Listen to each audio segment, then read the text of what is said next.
All right, hello everyone.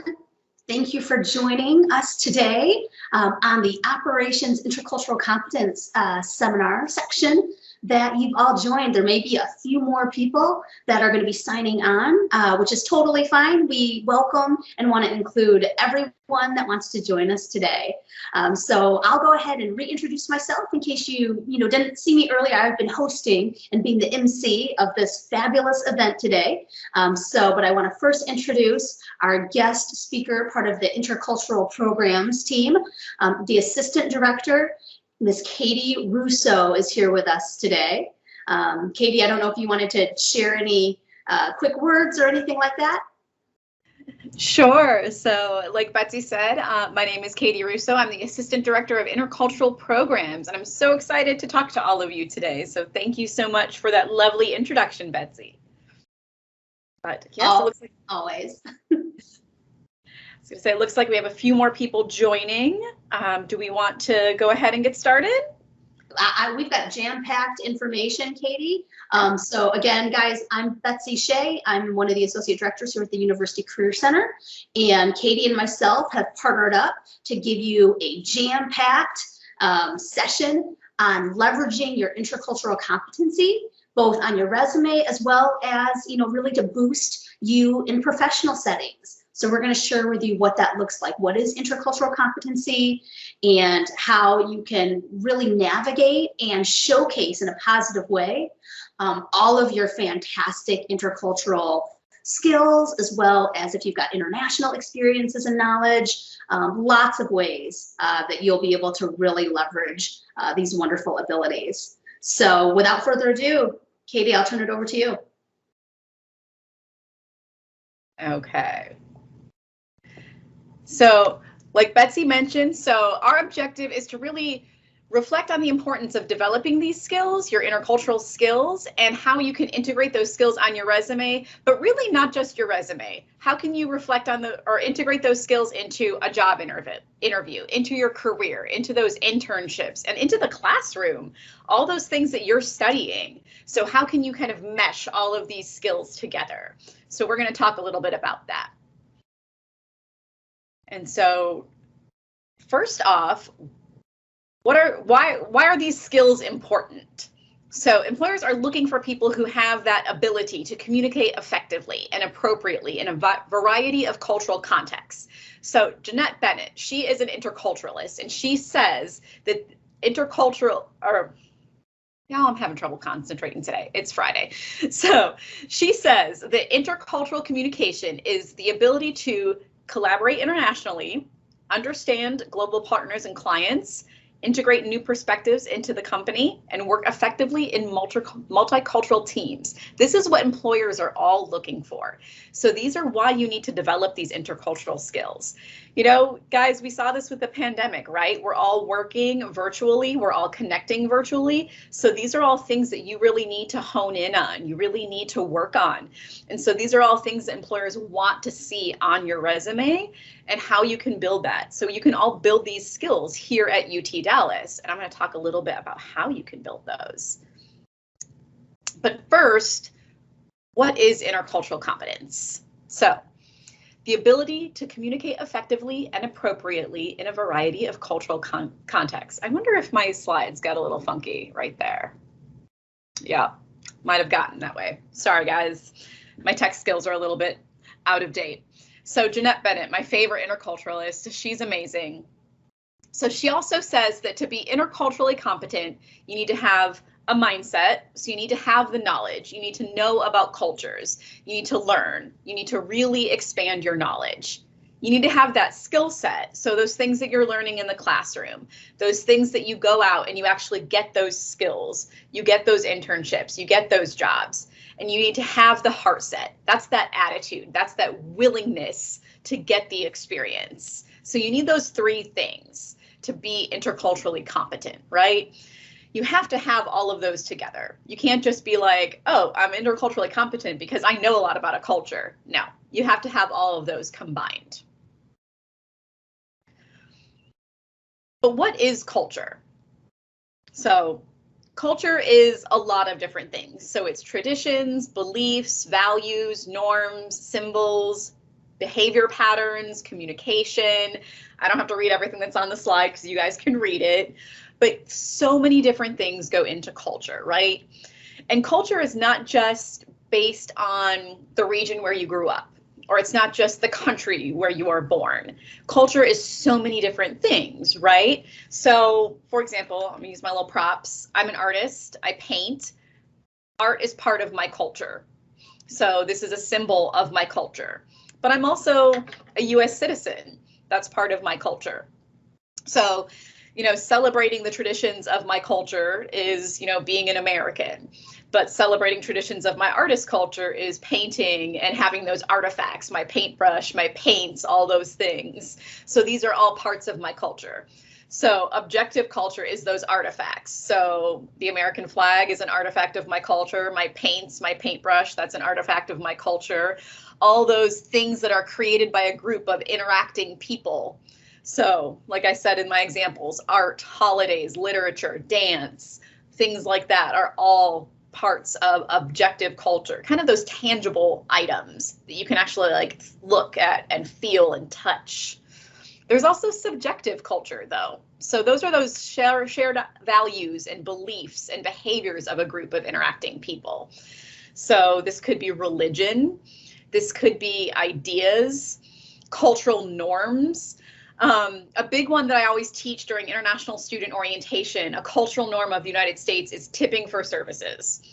So not a lot of other countries tip for services at a restaurant or at a hairdresser, something like that. That's a cultural norm. Cultural norm, as for me as an artist, is to be more of a free thinker, more creative, not be bound by lines and constrictions. That's a cultural norm. And so that trickles down into a lot of other work that I do, even in my current job, is I'm a little bit more flexible and changeable. I don't have a set schedule always. So that's kind of an artist's subjective culture. So you think about that in terms of culture. Cultural generalizations. So this is something that gets a little bit confused with cultural stereotypes. So I like to talk about these a little bit when we talk about culture. So a cultural generalization, this is the tendency for a majority of people in a cultural group to hold certain values or beliefs, or maybe have certain patterns of behavior. So an example of this, and I'm going to use myself. So like I said, I'm an American, I'm a US citizen. Americans tend to be independent. So they value independence. I think that's a really big thing for American culture, right? So those of you who are American in this group, you can probably identify with that. So it's very important for Americans to identify with being independent. However, this doesn't mean that every single American citizen is always independent all the time and doesn't ever want help from anyone else, because that would be considered a cultural stereotype. So that's when we're applying those cultural generalizations to every single person in a cultural group all the time. So for example, if I were to walk by somebody who is struggling with a really heavy box and they can't carry it, if I just walk by them, I'm like, oh, they're an American, they want to be independent, they can carry that themselves. No, they don't need any help. Okay, that'd probably be really wrong of me, right? That's a cultural stereotype that I'm making of that person. Okay, so because I'm applying that cultural generalization to them, and it's a cultural stereotype at that point. So we have to be careful not to mix those up. But that's something we can learn as we're kind of investigating this intercultural competency and we're learning through this. Any questions about that? Because those ones can get a little bit tricky. But we will learn. I know. It's all right. You guys can ask questions later. So as we talk more about culture, this is a really great visualization that I like to use. And people have seen these before with other things, but the cultural iceberg metaphor. So our cultural an iceberg, as you know, most of it is below the surface and there's just a little bit that peeks out over the ocean. So our artifacts are what we see. Our artifacts, that's the art and the dance and those things that we see up at the very top. And then underneath the ocean, at the very surface level, that's the language and the verbal communications. We know that's part of culture. But then right down beneath, that's when we get those things that we don't necessarily know until we experience the culture. You know, having those cultural norms and the values, until you're really living in a culture, you might not really get that. And so that's that bigger part of the iceberg that you're like, wow, until I really was experiencing this culture, I didn't know any of this. At the very bottom, that's the universal human needs, right? Security, food, water. Everybody needs those. And so that's what everyone needs. And so this cultural iceberg metaphor is a really good one, because I think it really gives a good visual perspective of what culture actually is. And so if you were kind of not understanding culture, then you can look at this and say, okay, now I get it. So part of culture, and we've talked a little bit about this, is communication. So we have our verbal communication, and that's written and spoken language. I think that one's pretty obvious. So you have your, just spoken language, and you have your written language. But a lot of that comes into play is nonverbal. So you can see I'm talking with my hands a lot. I use gestures. I like to emphasize my points. This is all behavior that modifies or adds to the verbal or spoken or verbal or written language. And so this is really big in culture. So you've seen a lot of times when nodding a head could mean yes, but in some cultures, nodding your head like this might mean no. Sometimes a gesture like thumbs up here in the United States, this means yes or good job. In some cultures, this could mean something completely derogatory, or it could mean a rude gesture. So nonverbal communication is a huge part of culture. This is something that I've gone over with our iFriend program, that sometimes this is where miscommunication happens a lot. And so when you're talking to someone from another culture, you might not understand that these nonverbal communications might be where that confusion is happening. And so it's important to talk to each other and say, well, when you did this, what were you meaning? Were you saying yes, or were you saying something mean to me? And so that's when it's important to talk about those types of things and language. Along the same line is communication styles. So I have a little chart here of communication styles. So everybody has their own communication styles, and sometimes similar to cultural generalizations is some cultures in general follow similar communication styles. So linear communication style, these are people who get straight to the point.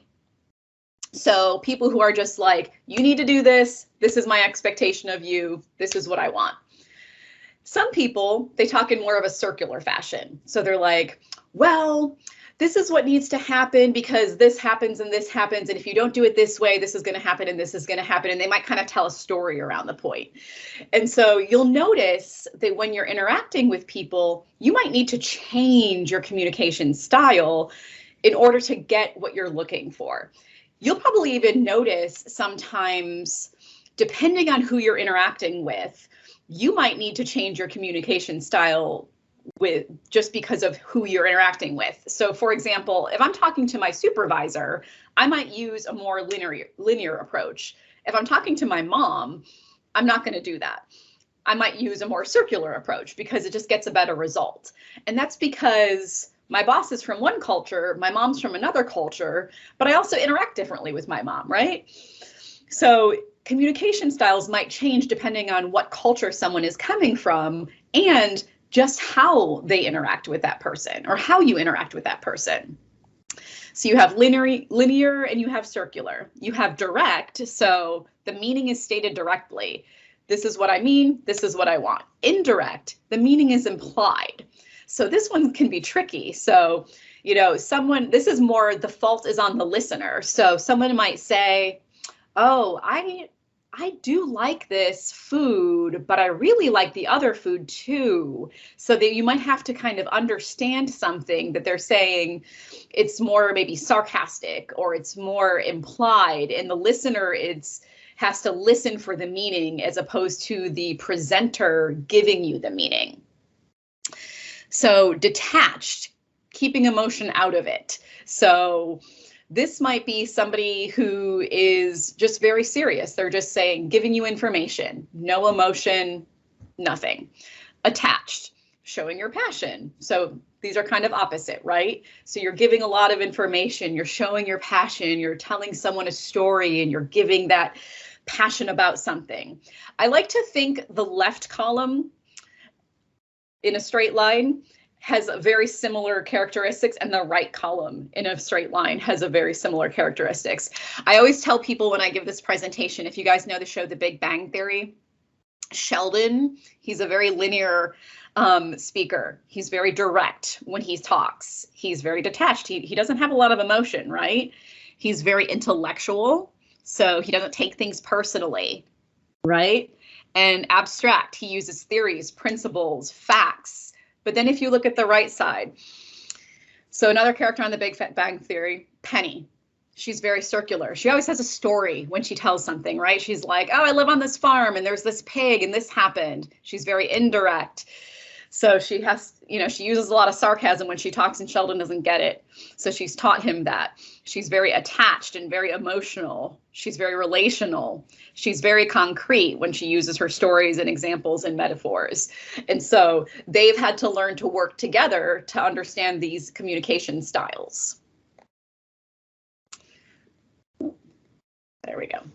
So developing your own intercultural competence, first of all, you have to understand your own culture. So like I said, understand those communication styles that you have on that page that I just talked about, and how you can work with other people's communication styles. Understand your own traditions, your values, your beliefs. Learn about a new culture. We'll talk about that in just a minute. How can you learn about a new culture at UTD?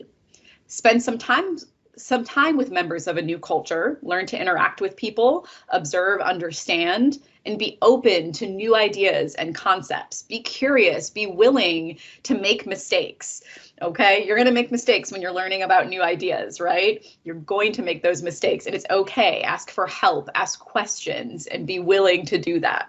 I made mistakes. I studied abroad in France, guys. I accidentally told my French family on the very first night I was there that I was pregnant in French, when I was really just trying to tell them that I didn't want any more food and I was full.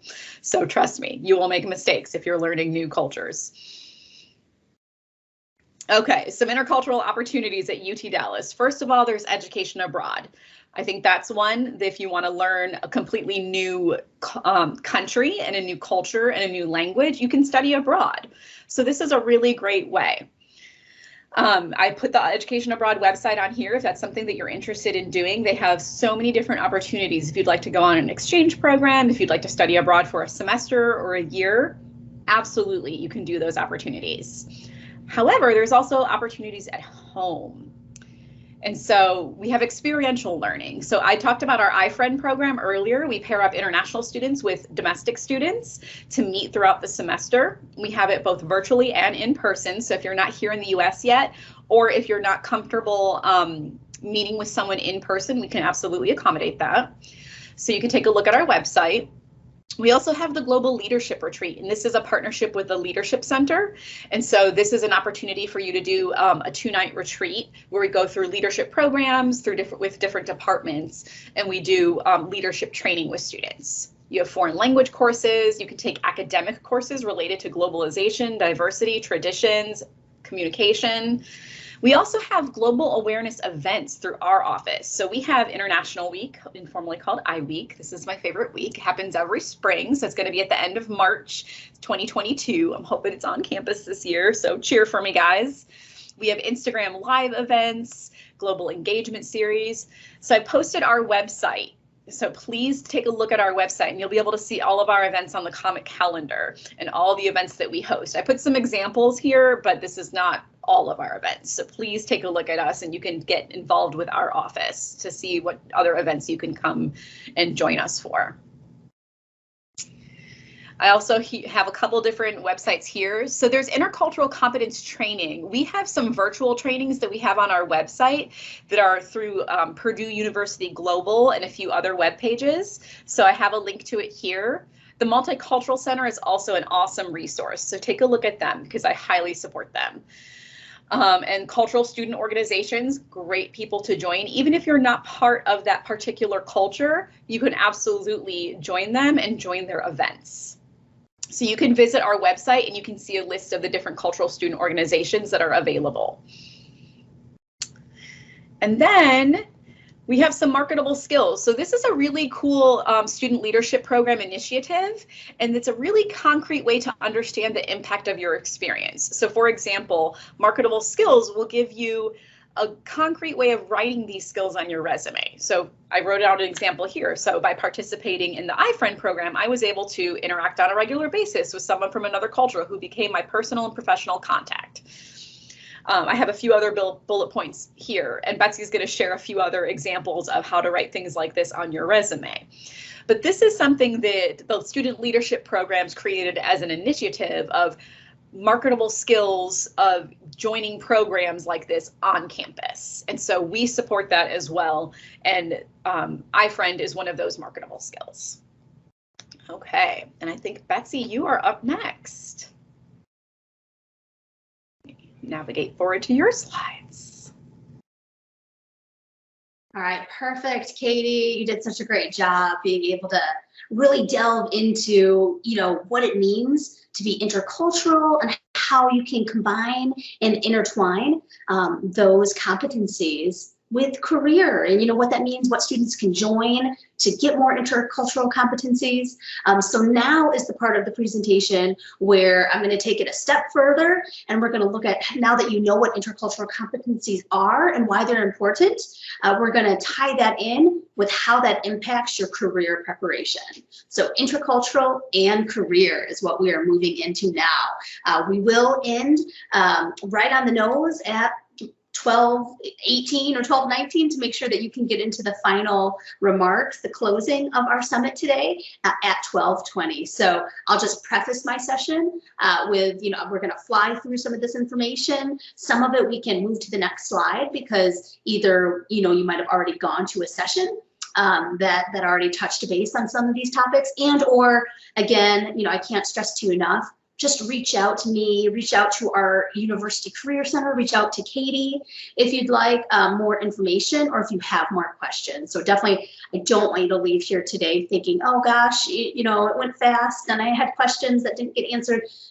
I just can't tell you enough. Just reach out to us and you can schedule an appointment, or you can just talk to us on Teams, or reach us through our organization's website. And we will get back to you. All right, so just want to make sure that you know that we want to hear from you and that your voices are heard. All right, so just a quote here I think is really great to start off with. To effectively communicate, we must realize that we are all different in a way that we perceive the world, and use this understanding as a guide to our communication with others. All right, and that is from Anthony Robbins. So now I'm going to get into a little bit more of defining cultural, the understanding of it. All right. I know Katie went into this a little bit in hers, but just as a refresher, it's when you actively try to understand someone fully, including their cultural background, their beliefs, their values, and that you're engaging in cultural understanding. All right. So as you are making your way towards this cultural understanding, you will then start achieving intercultural competence. So hopefully that makes sense. All right, so looking at intercultural competency, we already kind of went over a lot of these aspects with Katie. She did a great job being able to identify, what some of those skill sets and what that fluency can look like. But again, just to share with you some other tidbits of information regarding how to identify, some of your intercultural ideations, being able to identify your own culture and norms, being able to recognize commonalities and differences, all right? Being able to understand influences of history, geography, religion, gender, race, ethnicity, and other factors on one's identity. And a person who questions explicit and implicit forms of power, privilege, inequality, and inequity. So those are all ways that you can identify and assess intercultural competencies, all right? Some more ways here that you can kind of look on. Again, I know you know how to read, so I won't go into this too in depth. But just redefining what Katie already expressed regarding ways that you can really take responsibility on being able to look at the deeper issues and global issues, apply your communication skills, and evaluate solutions.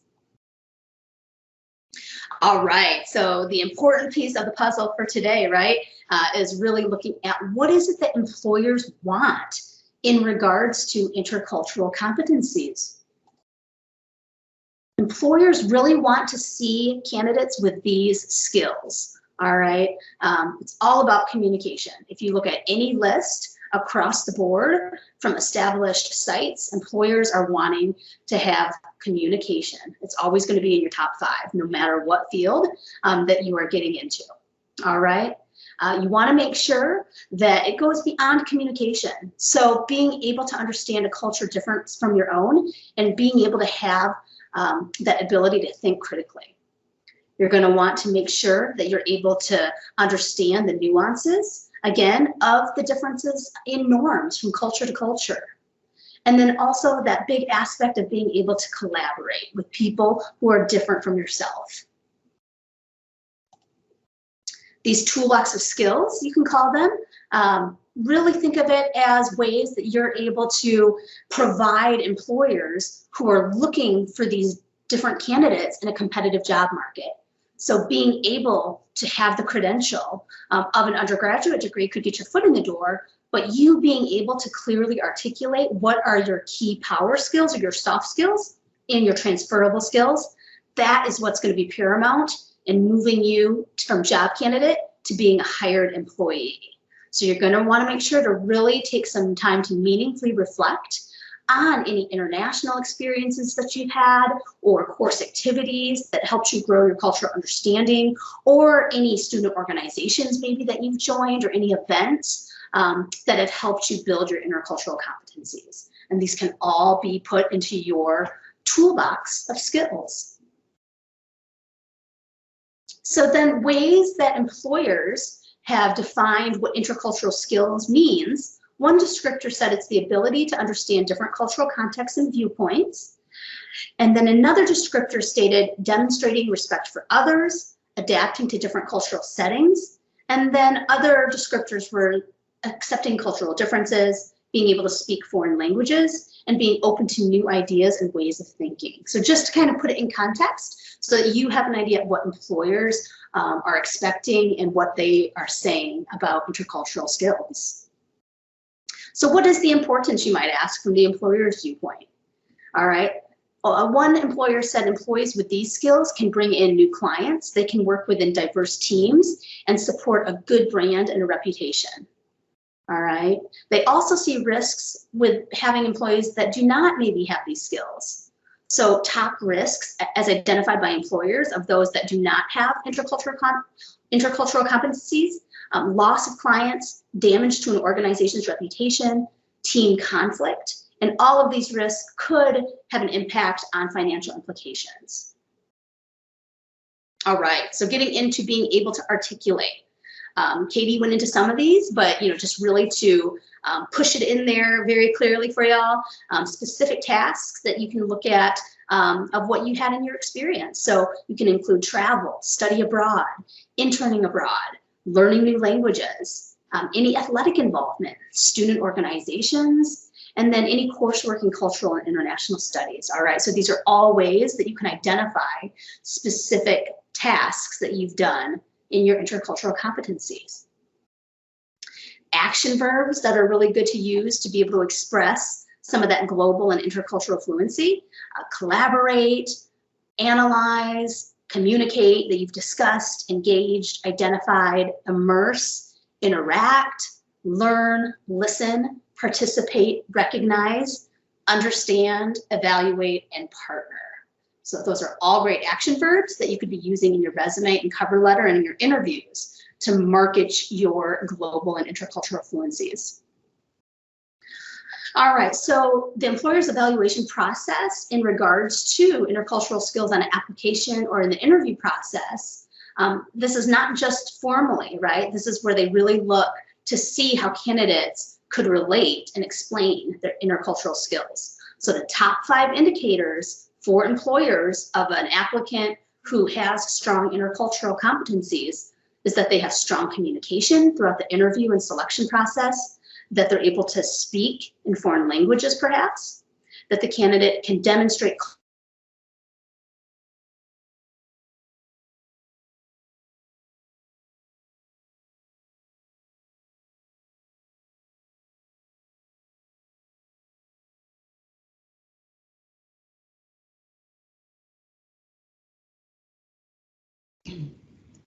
Did we lose Betsy? Katie, can you still hear me and see me? Yes, wait, I just got you back. All right, perfect.